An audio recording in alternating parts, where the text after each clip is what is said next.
Hello, ladies and gentlemen. Welcome back to another episode here on African Confessions. The following story that you're going to be listening to, it was sent to me by one of our dear sister who received this message. If I have not yet responded or read your confession, please do not delete your confession, because on a daily basis I do receive a lot of messages, so it's not like I'll be ignoring your messages.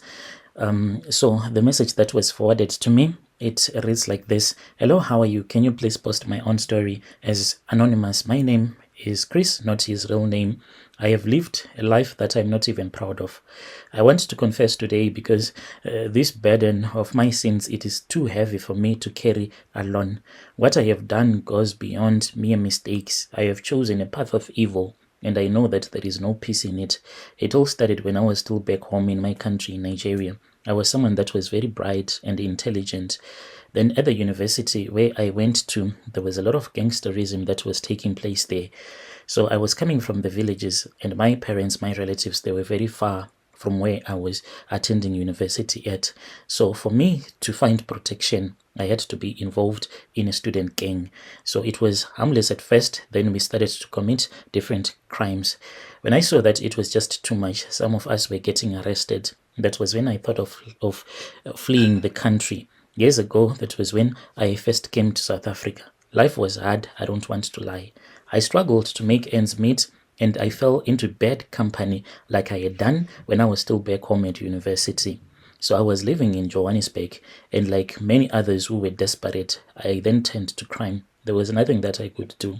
I tried hustling, like selling your leather belts and watches, but it was not enough. That was when I was introduced to this thing of stealing phones and selling those phones to the Indians. That is how I became a phone thief. You know, there is this other rank that is called the MTN rank. That is where I used to work as a phone thief, picking pockets and stealing phones just to survive. Every day I felt like my soul was slipping away. And every day when I would think about my mom, she being a Christian, she would call me and she would say, "My son, let us pray."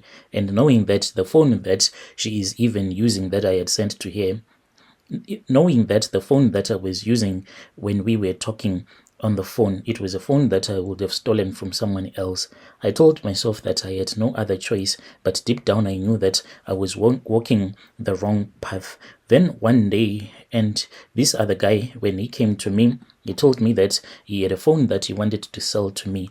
I felt bad, like my ancestors were telling me that this one, you need to let it go. I did not know that this man who wanted to sell this phone to me, he was a police that was undercover. Well, I resisted at first, then I bought the phone from him. When I was in the process of selling this phone to another police officer who was undercover, that was when I was arrested. The police had caught me red-handed, and I knew that my luck had run out. And then I was taken to the prison. Then as I was sitting in that cell, I had time to reflect whilst I was in prison on the mess my life had become.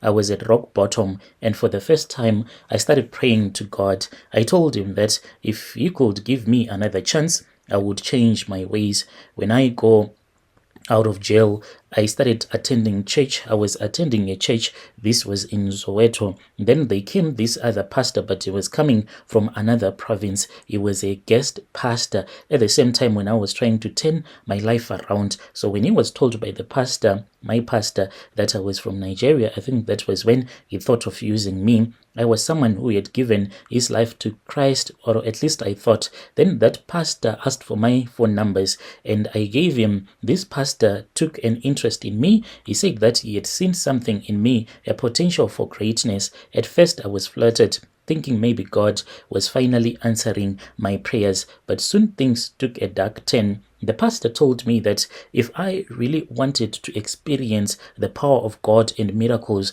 we needed to go deeper, as if he wanted us to start a church together. He said that God wanted to use me and him to perform miracles. He wanted me by his side. He said that most of his people in South Africa, they would rather believe a pastor who is from Nigeria than to believe a South African pastor, because they are very powerful. So he wanted me to assist him in running his church, and we were supposed to prepare So we went on a fasting period, and he kept on talking about special rituals and secret knowledge that would give us spiritual power. He said that once we would have gathered all of this special knowledge, then we were going to be wealthy and success was going to follow us in our church.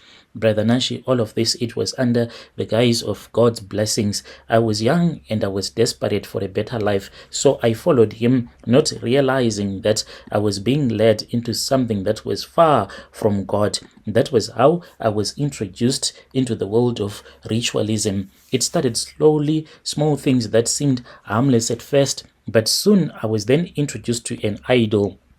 This man, he then gave me an idol. It was a wooden idol, and he told me that he had gotten this idol in our country, and he said, "Do you know this?" And I told him that this was a river god, and the pastor gave it to me, and he said, "Do you know anyone who can assist us?" So I had this other uncle of mine who really liked these things of traditional stuff. So I had to buy him a phone so that we can be in communication. So when we started communicating, that was when I told him about this idol that this South African pastor wanted us to get. So we had to travel all the way to Nigeria. When we went back to my country, my uncle was waiting for us. My mom did not even know that this is what had brought me back home, and I was supposed to leave very soon. I was with the pastor and his wife. We were then taken to this other village, and at that village, that was when we were introduced to that river god. And when we returned back to South Africa, I had been given a small walking stick such that it can fit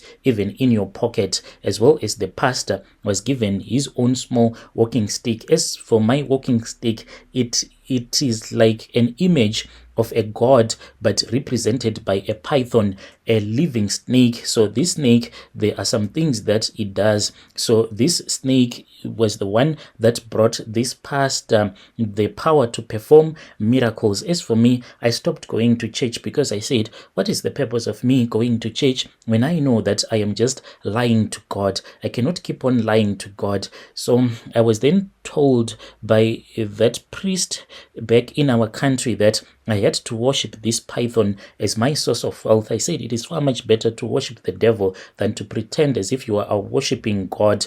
That was when I built a secret altar in my home and I started offering rituals to the snake. My soul feels dark each and every time that I bow before this God, but the money has been flowing in. At first, I was hesitant to spend the money. I got so used to it. The python demanded blood sacrifices, human sacrifices, specifically through rituals of sleeping with women. I was told that to keep my wealth, I had to sleep with women, as many women as I can, as part of the ritual. These women, often they are from Johannesburg, but mainly from Soweto, those that are struggling in life. I lure them in online with the promises of love and money, and I know that once they sleep with me, their lives will never be the same. Some of them, they do fall ill, others they lose their jobs, they lose everything. There are some that have even died that I have seen on my altar. I feel really guilty about what I have done. I have fallen from grace, Brother Nashi, so much that I can't even recognize myself anymore. Dear listeners, right there was a message that was sent to me by one of our dear sister who received that message. Strange things indeed they do happen in this world.